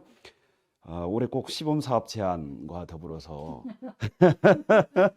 예, 이루어지기를 간절히 기대하면서요. 마지막 토론은 우리 지난 1년간 어려운 이렇게 코로나 시기에 또 행정이 굉장히 바쁘지 않습니까? 이 감염병 예방과 더불어서 또 촘촘한 돌봄 체계들도 구축해 나가야 되고, 아마 이게 또 코로나 감염되신 분들 이렇게 돌봄하는 지원하는 것도 여간 힘든 문제가 아니었을 텐데, 그런 얘기들을 좀 들으면서 이 발표와 더불어서 행정에서 어떤 계획을 갖고 있는지 우리 팀장님인데 최검란 복지정책과 돌봄지원팀장님인데 듣겠습니다. 박수로 환영해 주십시오. 저희 양천에서는 시민사회 연대에서 작년 저희가 개소하기 전부터 이런 이제 토론회를 제의하시고 저희한테 이제 이렇게 적극적으로 사업에 대해서 관심을 가져주셔서 저희는 뭐 이렇게 사회적 경제라던가 해서 그런 지역에서의 네트워크라던가 이런 부분에 있어서는 25개 뭐 다른 자치구에 비해서 이렇게 앞서 나가고 있고, 그리고 저희 양천이 그리고 돌봄 SS 사업이 언제나 이제 상위 그룹에 속하거든요. 상위 이제 저희가 그 예산이라던가 저희가 이제 2차로 서울시 공모 사업을 했기 때문에 그 1차 이제 사업 시행했던 구에 비해서 좀 늦게 시작했지만 이 실적은 그 3위 정도는 계속 그 상위권을 유지하고 있어요. 그래서 이런 이제 지역에서의 협조가 관심과 협조가 잘 돼서 그렇게 좋은 실적을 하고 있는데, 행정에서의 고민들은 그런 거예요. 저희가 이제 2차 양천구 같은 경우에는 2차로 그 공모 사업을 할 때 서울시가 어떤 사업을 시작해 놓고 나서는 저희가 이 사업을 하기 위해서는 인력이 필요하고 또 운영비인 예산이 필요한데, 서울시에서 시작할 때는 그 운영비, 지금 저희 같은 경우에는 이제 그 운영비는 100% 지원이 되고, 그리고 인건비는 75%가 지원이 돼요. 그래서 나머지 이제 25%는 고비 부담을 하고 있는데, 이게 이제 안정적으로 그렇게 지원을 해주지는 않아요. 그래서 그런 고민이 있어서 저희가 2차 공모 사업을 할 때 그 내부적으로 많이 이렇게 그 논의됐던 문제들이, 서울시가 사업을 시작을 하면은 그 다음에 이제 자치구 분담률을 점차 늘려가는 게, 그거를 이제 어디까지 감당을 할 수 있냐, 그런 고민을 많이 하면서 하거든요. 그때도 이제 저희가 2차 공모 사업을 한다고 이렇게 결정을 그래서 설득을 할 때 논리가 지금 이제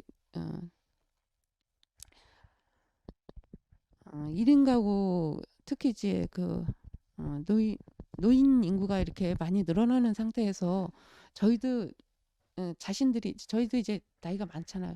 이거 의사 결정을 하시는 분들이 대부분 부모님 부양의 문제와 그리고 자신의 노년의 문제에 대해서 이렇게 고민하는 나이거든요. 그래서 우리의 일들을 미리 이렇게 정책적으로 좀 풀어가는데 우리가 좀 양천에서 좀 먼저 해보자.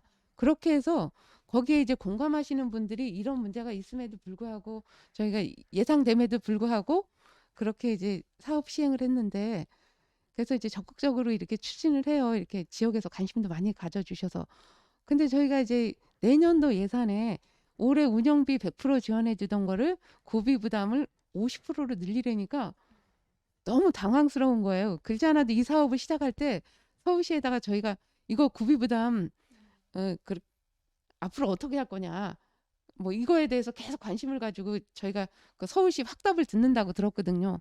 그랬는데 이거 뭐 1년 사업하고 나가지고서 이렇게 고비 부담률을 50%로 늘리니까 너무 당황스러운 거예요. 지금 이제 복지관 같은 경우에도 예전에는 그 운영비라던가 뭐 인건비 이런 것들을 다 이제 12로 100% 지원해 주던 거를 점차 뭐 10%, 뭐 20% 해가지고 25% 이렇게 이제 늘려 나가는데, 이게 이제 점차적으로 그동안 그렇게 사업을 해갖고 왔어요. 근데 이거는 1년밖에 안 하고 50%를 늘리려니 좀 현재 상황이 저희가 이렇게 그런 어려운 부분은 있어요. 그리고 제가 이 사업이 그동안은 이제 그 소득 기준에 따라서 서비스를 이용할 수 있느냐 없느냐였잖아요. 근데 이것 같은 경우에는 이제 그 보편복지 쪽에 소득 기준과 상관없이 서비스는 이용할 수 있는데 자부담하느냐 안 하느냐, 이 문제거든요. 소득 기준이 일정 수준이 넘는 분들은 이 서비스를 이용하되 자부담을 하는 거고, 소득 기준에 맞는 분들은 그 지원이 100% 되는데, 근데 지금까지 실수요자는 거의 저소득 어르신들이나 뭐 이렇게 저소득 계층이지, 자부담하겠다는 분들은 상담을 다 받아놓고 서비스는 너무 좋은데 비용 부담은 하기가 너무 아까우신 거예요. 그동안 행정에서 지원해 주던 어떤 그 서비스들은 다 그 무료였잖아요. 그래서 근데 이거는 이제 시대적인 변화에 따라서 이제 좀 달라지리라고 생각해요. 근데 자녀분들은 이제 비용을 부담하더라도 식사 지원 서비스라던가 아니면 일시 돌봄 같은 거를 하겠다는 분들이 이제 간혹 있으세요. 저희가 이제 돌봄 8대 서비스 중에서 그 일시제가하고 단기시설, 동행지원, 주거편의, 식사지원 이렇게는 5개는 수가지원이고요. 그리고 안부 확인, 건강지원, 정보상담 요거는 비수가 사업이거든요. 근데 요 사업을 이렇게 실시함으로써 일단 그 요청을 하게 되면은 서비스 요청을 하게 되면 가정 방문을 해서 그 가정에 대한 그 히스토리를 다 하고 욕구가 어떤 게 있는지 보고 저희 돌봄 서비스 대상이 아니더라도 다른 서비스가 필요하면 거기에 대해서 연계를 해주거든요. 그래서 어쨌든 신청을 하시게 되면 지금 당장 그 대상이 맞지 않더라도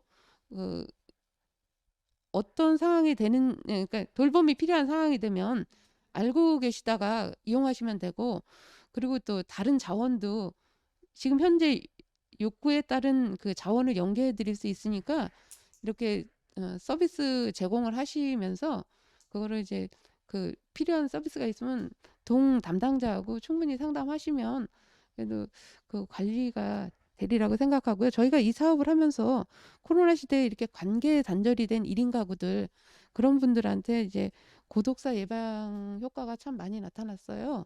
그래서 뭐 50대 독거남이라던가 그런 분들 같은 경우 특히 가족 단절 그리고 또 그 친인척 관계도 다 단절이 돼 있는 이런 상태에서 도시락 그 제공받다가 이렇게 고독사 발굴이 된다거나 아니면 예방이 된다거나 그런 건들이 좀 많이 있었거든요.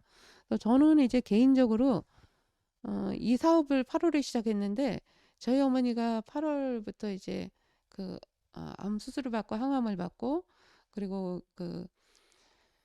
지금 같은 경우에는 이제 대퇴골이 이제 골절 때문에 입원해 계시고 뭐 이런 저희 개인사가 있으면서 이 업무가 이게 저희 같은 경우에 이제 저 5명의 형제가 있거든요. 5명이 나눠도 참 버거워요. 근데 이거를 이제 5명의 형제들이 나눠도 버겁고 근데 이게 형제가 많지 않고 그러면 이게 얼마나 더 힘들까 이런 제 개인적인 어떤 그런 것들이 경험들이 이 사업을 조금 더 깊은 생각을 하면서 이렇게 좀 인간적으로 좀 더 접근을 한다 그러나요? 그런 것들이 있고 그리고 지금 이렇게 그 돌봄의 문제들 얘기해 주시고 그리고 어떤 문제와 대안에 대해서 운영 과정에서의 문제와 대안에 대해서 이렇게 말씀해 주신 거를 쭉 보면서 저희가 이제 할 수 있는 것들 지금 드러난 문제에 대한 거를 좀 더 세심하게 이렇게 풀어나갈 수 있는 것들에 대해서 이렇게 구체적인 연구 자료를 주시니까 그런 부분에 대해서 이렇게 접근하기가 훨씬 더 수월해졌고요. 예를 들어서 이제 동행 지원이라던가 아니면 일시제가 하시면서 감정 노동에 대한 그런 것들 말씀하셨는데 저희는 사실 행정에서는 이런 서비스들을 수가를 주고 연계해 주는 거지 협약을 해서 서비스를 이제 연계하고 거기에 대한 비용을 지원해 주는 게 그게 체계거든요. 그렇지만 이제 그것만으로 끝나는 게 아니라 지역 돌봄에 대한 말씀을 해주시기 때문에 또 그렇게 해야지 일시적인 지원 말 그대로 이건 일시적인 지원에 지나지 않거든요. 그래서 아이들 한 명의 아이를 키우는데 온 동네 사람이 필요하듯이 저희가 어르신들도 이제는 마찬가지라고 봐요. 그래서 지역에서 이렇게 눈으로 돌보는 것도 그 관심과 이렇게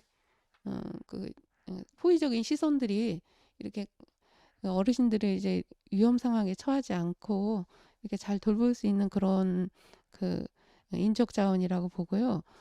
그런 감정 노동에 대한 거를 저희 같은 경우는 양천 종합재가센터가 있으니까 서비스 제공 인력에 대한 어떤 교육이라던가 이런 걸 하거든요. 그래서 저희가 이제 그런 감정 노동 하시는 분들에 대한 어떤 소통의 장이라던가 아니면 교육이라던가 이런 거를 좀 제안해 볼 수 있겠고 그리고 복약 지도에 대한 얘기를 또 욕구 중에 서비스 이용하시는 분들에 대한 것들이 나왔는데 그런 거 같은 경우에는 저희가 이제 돌봄 매니저들이 간호직 돌봄 매니저가 있고 복지직 돌봄 매니저들이 있어요. 그래서 간호직 돌봄 매니저들이 그런 부분은 좀 더 세심하게 잘할 수 있지 않을까 해서 그런 거를 좀 적극 좀 그러니까 잘할 수 있도록 그렇게 좀 세심히 챙기도록 하겠습니다.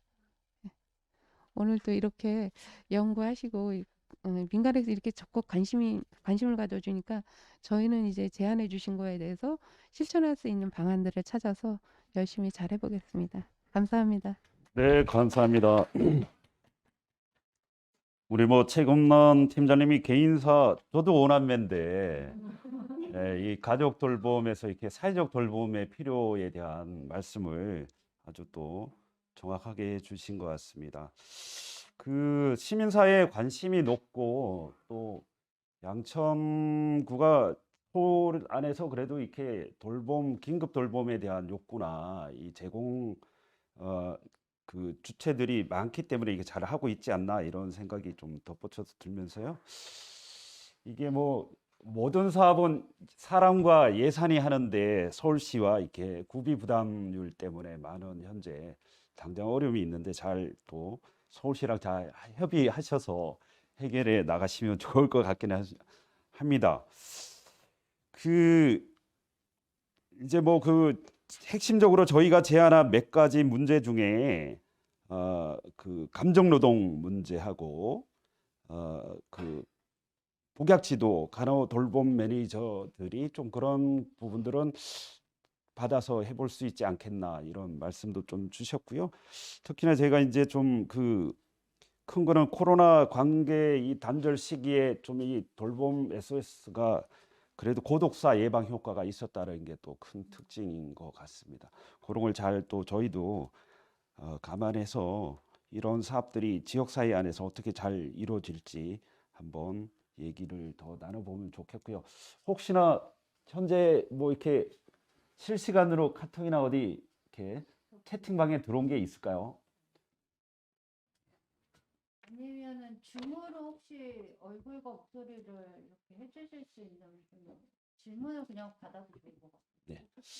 일단 저기 세 분 토론 얘기를 듣고 우리 그 결과 발표 이진영 우리 선생님이 혹시나 추가적인 뭐 의견을 덧붙이시거나 하실 게 있으실까요? 저는 약간 이렇게 뭔가 저는 전달자일 뿐이거든요. 최대한 죄송합니다. 저는 약간 전달자였다고 생각을 해요. 현장의 이야기를 이렇게 이야기 자리에 공론화 시키는 사람이었다고 생각을 하고 그 현장에서 그 조사할 때도 최대한 그러니까 한두 시간, 1시간 혹은 1시간 반, 2시간의 시간이 이 얘기를 나 진짜 잘 전달해야 되겠구나. 잘 정리해서 실제로 반영될 수 있게 잘하겠다고 다 말씀을 드렸던 것 같아요. 그게 그냥 형식적인 말이 아니었다. 진짜 그런 생각이 들어요. 이렇게 듣고 있으면. 그랬던 순간에 전달자로서 오늘 그러니까 자료에는 있었지만 다 말씀 못 드렸던 것들도 있다라는 거. 근데 자료는 다 공유해 드리겠다고 말씀드리고 한 가지 제가 그런데 이제 그런 현장에서 건져 올린 이야기들 오늘 드렸더니 이렇게 바로 뭔가 이렇게 되는 것 같아가지고 진짜 이제 볼 낯이 있겠다. 그 FGI 해주신 분들 설문에 응해주신 분들 볼 낯이 있겠다는 생각이 들었고 근데 하나 약간 들으면서 이렇게 약간 이거는 약간 요랬으면 좋겠다고 하고 싶은 것은 그 사경에서 이제 모델을 개발하고 원스톱 시스템을 만들고 할 때 저는 약간 요런 부분이 있었어요. 그러니까 사실은 그러니까 어르신들에게 기존의 이제 복지 체계가 이렇게 발굴해서 가는 체계였잖아요. 근데 이제는 이제 뭘 말하라고 하는 거잖아요. 그럼 이제 그때 하겠다고 하는데 사실 이 돌봄 SOS 센터의 사업에 실제로 서비스 신청하시는 분들은 고령자가 많다라는 거. 그분들이 이 서비스를 원스톱을 이제 와서 하겠냐 약간 이런 거. 그러니까 현장의 어떤 현실 상황과 지금 요거가 좀 반영된 체계가 좀 됐으면 좋겠다. 누군가도 필요하거든요. 사실은 저희가 설문조사 할 때도 제가 이렇게 자꾸 이렇게 말을 어렵게 쓰더라고요. 그래가지고 처음에 딱 읽어보시고 그 활동가분들이 도와주셔야 되는데 말이 어렵다.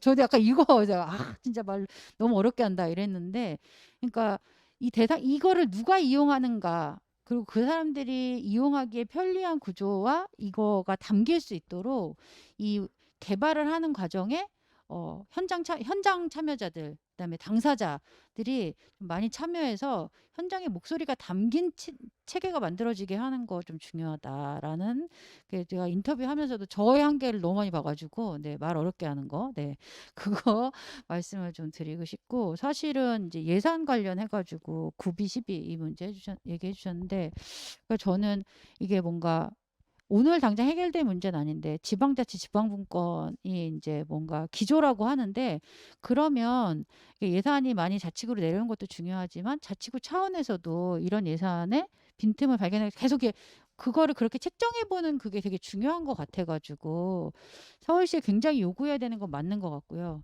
그렇지만 자치구 안에서도 이제 이 예산을 어떻게 편성할 건가에 대해서 차라리 그러면은 행정 안에서만 하기 힘들다면 이렇게 이런 필요를 막 사람들이 얘기하니 해야 되지 않을까라는 공론회장 안에서 예산 편성에 대한 어떤 파일을 나누는 것도 같이 해보면 이게 안에서 혼자 이렇게 행정끼리 하시는 것보다 또 힘이 되지 않을까 저희가 실제로 이런 요구가 있는데 이런 예산은 편성해야 된다. 뭐 이런 이야기를 하는 자리가 또 되면 좋겠다. 서로 힘나는 자리일 것 같다라는 생각을 해보았습니다.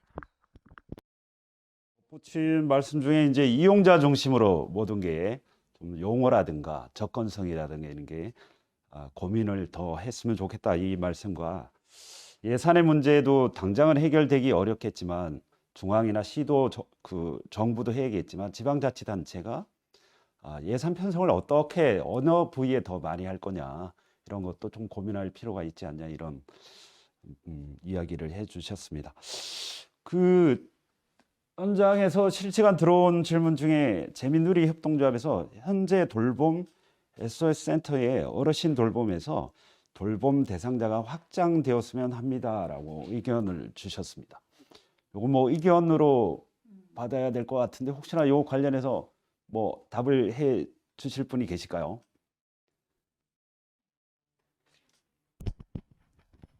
그 확장의 문제는 저희가 이제 그 수가냐 비수가 사업이냐에 따라서 뭐 비수가 같은 경우에는 저희 자치구에서 뭐 이렇게 좀 더 확장해서 할 수 있겠지만 수가가 적용되는 거는 그거는 이제 25개국 그 똑같이 적용되게 이제 서울복지재단에서 그 비용도 이렇게 산출해서 적절한 거를 이렇게 하기 때문에 그거는 뭐 수가냐 비수가냐에 따라서 달라질 것 같은데요. 현재도 뭐 비수가 같은 경우는 본인 자부담으로는 이 서비스를 다 이용하실 수 있다 이런 말씀이시 거고 이런 지점과 관련해서는 우리 그 지역사회에 이용자분들의 인식도 일정 이렇게 정부 지원에만 의존하는 것이 아니라 그런 방식도 좀 필요하지 않나 싶은데 요거는 뭐 가치 철학의 문제도 있고 해서 좀 신중한 결정이 필요할 것 같습니다. 예. 추가 질문이 들어왔는데요. 재민누리 협동조합 지역 돌봄의 커뮤니티 케어가 필요한 이유인 것 같습니다. 돌봄 당사자뿐 아니라 활동가나 이웃들과의 관계망이 확장되어 함께 풀어가야 할 것 같습니다. 요것도 의견일 것 같은데 혹시 뭐 이거와 관련해서 추가적인 이야기 해주실 수 있으실까요? 네, 제가 좀 얘기 드리고 싶은데요. 아까 이제 비수가 얘기하셨잖아요. 마찬가지인 것 같아요. 이제 수가는 뭐 어쨌든 예산을 들여서 하면 되는데 이런 돌봄 SOS 이런 지원, 그러니까 이런 게 있다는 걸 일반 지역 주민들이 거의 많이 모르고 있는 것 같아요. 이게 꼭 예산으로 이제 지원받는 것뿐만 아니라 지원 이후나 아니면 처음부터 비수가로 해서 자부담으로 해서도 이용할 수 있다는 것을 지역 주민들이 많이 알면 이런 서비스가 필요한 분들이 자기 돈 들여서라도 자부담을 해서라도 많이 이용을 할 텐데 그걸 거의 많이 알지 못하는 것 같아요. 그래서 이런 서비스가 필요하신 분들이 막 헤매고 있는 것들을 저는 많이 봤거든요. 저 역시도 이제 아까 그 우리 팀장님께서 얘기해 주셨는데 저도 저희 시부모님이 아팠을 때 그런 게 어딨지 막 이러면서 이제 저야말로 그냥 조금 알고 있는 뭐 사람과 사람의 요양보호사 뭐 이렇게 알아보고 막 이랬었는데 이런 체계가 있다는 걸 일반 주민들이 그러니까 돈이 있는 자부담을 충분히 할 수 있는 분들이 모르기 때문에 이용을 못하는 경우들이 많아서 이걸 정말 일반 주민들에게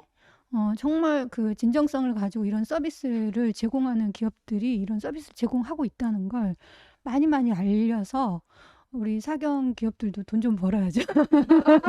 네. 그 낮은 수가로 맨날 그럼에도 불구하고 그 낮은 그 추가적인 지원을 그러니까 추가로 자부담으로 하겠다고 하면 그냥 그 급여 금액으로 이제 그냥 그 수가로 그냥 해드리시거든요. 그래서 여튼 그렇더라도 뭐 박리담에도 괜찮으니까요. 많은 분들이 이렇게 이용을 이런 서비스가 있다는 걸 많이 알려서 이용하시게 되면 좋을 것 같고 그런 부분들에 있어서 이제 예를 들면 뭐 요양보호사님들이 가정을 방문했을 때 그런 서비스가 필요한 부분들이 있다.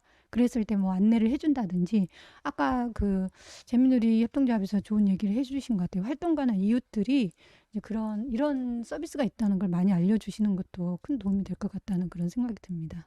네, 실제로 얘기해 주신 홍보에 관련된 부분 있잖아요. 이게 제도의 홍보, 이용할 수 있는 주민들이 어떻게 알 것인가의 문제에서 현장 활동가분들 FGI에서 모든 그룹에서 다 이야기해 주셨던 부분이 뭐였냐면 그러니까 도시락을 들고 있거나 집수리를 하러 가거나 이렇게 뭔가 돌봄을 하러 가면은 이제 물어보시는 거예요. 지나가는 사람도 물어보고 그러면은 실제로 지금 집수리 하시는 그 기업에서는 그러니까 이걸 고치러 갔는데 딴 거는 어떻게 안 해주냐 막 얘기하면 요거는 또 이런 기간이 있다 이런 사업이 있다 해서 알려주신대요.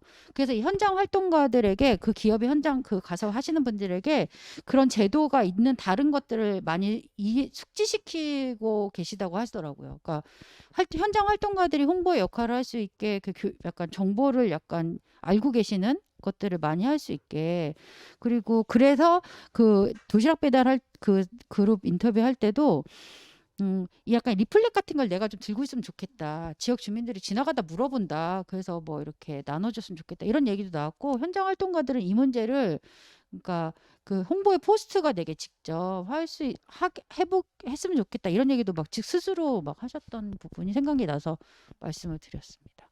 지금 저희가 이걸 줌으로 굳이 한 이유는 이렇게 뭐 채팅으로 주셔도 되는데 이렇게 혹시 이렇게 얼굴을 같이 마주 보면서 혹시 질문이나 의견을 말하실 분들 하셔도 되거든요. 그러면은 이제 저희가 네, 전 보여요. 저는 네, 지금 신활복지관의 박용현 팀장님이신데 저희 정책위원이시기도 합니다. 네. 돌봄 SOS 센터가 있어서 긴급 지원이나 체계적인 지원으로 주민의 삶의 질이 높아졌다고 생각합니다. 다만 언급되기도 했지만 지역 내에는 다양한 돌봄 자원들이 존재하는데 이 시스템을 시범적으로 즉각 프로젝트성으로 운영한다면 역할에 대한 구체적인 고민이 꼭 있어야 할 텐데 어떤 생각을 가지고 있는지 궁금합니다. 네. 당장 이게 뭔가 시범동을 해가지고 이렇게 하려면 각각의 역할이 있을 것 같다. 예, 예. 각각의 자기 역할이 있을 것 같고 자기의 뭔가 그 위치가 있을 것 같다. 이런 거에 대해서는 혹시 생각하시는 게 있는지 여쭤봤습니다. 네. 사회자가 이야기를 좀 해도 네. 좋죠, 뭐. 네, 네, 네. 저는 이렇게 지금 현장에서 돌봄과 관련한 필요나 욕구가 굉장히 높아지고 있는데 이게 대부분 이렇게 제공 주체별로 분절적으로 이루어진다는 게 굉장히 큰 문제이기도 합니다. 그래서 예를 들면 저희가 어떤 특정 신정 2동 안에 삼성 아파트 이 안에 주민들에게 A라는 주민에게 복지관도 서비스를 제공하고 B 재가복지센터도 서비스를 제공하고 이렇게 여러 제공 주체들이 주체별로 그냥 분절적으로 제공되고 있는 문제들은 민민끼리 그 서비스 제공 내용이나 이 정보들이 공유가 되면 그분에게 적정 서비스가 가고 있냐 이런 문제도 해결할 수 있고 그거를 이제 관하고 공공이 할 수 있는 또 역할들이 있지 않습니까? 사회보장 정책이나 사회보장 서비스들이 있는데 이거와 적절하게 통합 사례가 진행이 되면서 좀 적절하게 지원이 되는. 그래서 요거는 어떻게 보면 서비스 제공 주체가 아니라 지역에 사는 구체적인 사람에게 사람을 중심으로 우리가 서비스 제공 주체나 이런 것들을 어떻게 통합적으로 운영하는 구조를 만들어 볼 거냐. 요게 시범 사업의 굉장히 중요한 저는 그 요소가 아닌가 이런 생각이 좀 드는데 그것을 할 때 돌봄 SOS 센터가 공공이잖아요, 동단이. 그래서 거기에 이제 아까 말씀하신 이제 그 간호 이제 매니저와 돌봄 매니저 이분들하고 지역사회 그 서비스 제공 주체들이 정기적으로 좀 이렇게 회의를 하든 아니면 그런 연계 체계 이런 것들을 어떻게 할까 요런 고민들을 통해서 한번 그런 걸 시범 사업으로 한 개 정도 저희가 해보는 건 어떨까 이런 고민은 사실 개인적으로는 좀 갖고 있습니다. 이게 뭐 예. 저 답의 고민이 그런 거기도 하지 않나 싶기도 한데요. 네, 일단 그래서 혹시 뭐 팀장님, 박영현 팀장님, 이 충분히 답이 되셨나요? 아니면 어떤 생각이 있으셨나요? 그냥 얼굴 키고 이렇게 얼굴은 화면에 아니요 들어보고 싶으셨다고 합니다. 네, 사무실이어서 마이크. 예, 시간이 네, 네. 저희도 이제 이걸 하겠다라고 해놨지 구체적으로 아직 시작된 건 아니어서 이거는 정말 그 우리 의견 주신 박용현 선생님하고 뭐 여기 계신 모든 분들에게 부탁드리고 싶어요. 저희가 한다고 TF 구성하고 회의 좀 한다고 할 때 많이 좀 참여해 주셔서 각계의 의견들을 좀 잘 들어서 좀 할 수 있도록 부탁드리고 싶습니다. 네. 같이 만들어 나가요. 네, 예. 마지막 다 짧게 모두 발언. 이게 어떻게 말을 해야 될지 모르겠는데 꼭 드리고 싶은 말씀은 그거예요. 그러니까 사실은 이제 우리가 막 정책을 막 여러 가지가 도입돼 보고 있는 거잖아요. 서울시는 돌봄 SOS 센터 사업을 시작을 해본 거고 정부는 커뮤니티 케어라는 사업을 16개 기초자치단체랑 하고 있습니다. 이제 그런데 사실 커뮤니티 케어는 서울시 같은 경우는 8개 서비스를 긴급하고 일시적인 돌봄 체계를 구축을 한 거고 이제 커뮤니티 케어는 이 기초지자체를 중심으로 즉 양천구처럼 이렇게 구 단위의 지자체가 직접 매칭 자원을 써서 새로운 돌봄 체계를 만들겠다는 거예요. 그래서 근데 이제 핵심적인 거는 이 모든 걸 다 공공으로 해결할 수 없다는 겁니다. 그래서 이 커뮤니티 케어라는 정책 자체, 지역사회 통합 돌봄이라는 정책 자체가 아직은 우리 사회에 부족한 돌봄망을 더 두텁게 만드는 곳도 있지만 사실 굉장히 계속되고 있는 사회복지 재정 부담을 완화하기 위해서 사회서비스 정책을 혁신하겠다는 정책이기 때문에 무조건 돈을 다 공공이 다 쓸 수는 없는 사업이다. 그런데 그거는 지금 당장에는 시설과 병원 중심으로 설계됐던 그 서비스 공급 체계를 지역사회 중심으로 바꾸는 사업이기 때문에 지금 당장에 더 많은 돈을 써서 미래의 재정 부담을 줄이기 위해서 이 사업을 설계를 한 거거든요. 그러다 보니 아마도 이 전체적으로는 서비스의 적정 이용을 이제 고려를 한 거고 지금 당장에는 더 많은 자원을 써서 이 새로운 공급망을 만들겠다, 인프라를 깔겠다 이제 이런 계획이거든요. 그런 면에서 보면은 서울시가 서울형 커뮤니티 케어를 만들겠다라고 하면서 그중에 먼저 첫 번째로 돌봄 SOS 센터 사업을 시작을 했다면 훨씬 더 확장을 해야 되고 이 서비스 서울시가 부담해야 될 돈도 더 늘어나야 되는 거죠. 훨씬 더 크게 사업을 전개해야 되는 거고 특히 돌봄 SOS 센터 사업은 초기처럼 12-100% 사업을 더 유지하는 게 맞다고 봅니다. 근데 그러면서 더 이제 돌봄 SOS 센터 서비스로 포괄하지 못한 다양한 서비스를 확장하기 위해서 예산이 이제 시도 매칭으로 보다 더 종합적으로 고려해서 설계될 필요가 있다고 보고요. 시범 사업 같은 경우 앞으로 그러니까 돈을 더 쓸 거라는 거죠. 양천구도 단지 뭐 지금 당장에는 없었던 돈을 쓰니까 그 재원이 부담되겠지만 더 적극적으로 이 재원을 써서 어떻게 지역 사회 안전망을 구축할 수 있을까를 고민을 해야 되는 거고, 그래서 이런 시범 사업들은 기존의 전달 체계도 있지만 전달 체계 이외에도 시민 사회의 자생적인 돌봄 안전망을 어떻게 구축할까? 이때 복지관의 이 다양한 인프라 자원을 어떻게 이용할 수 있을까?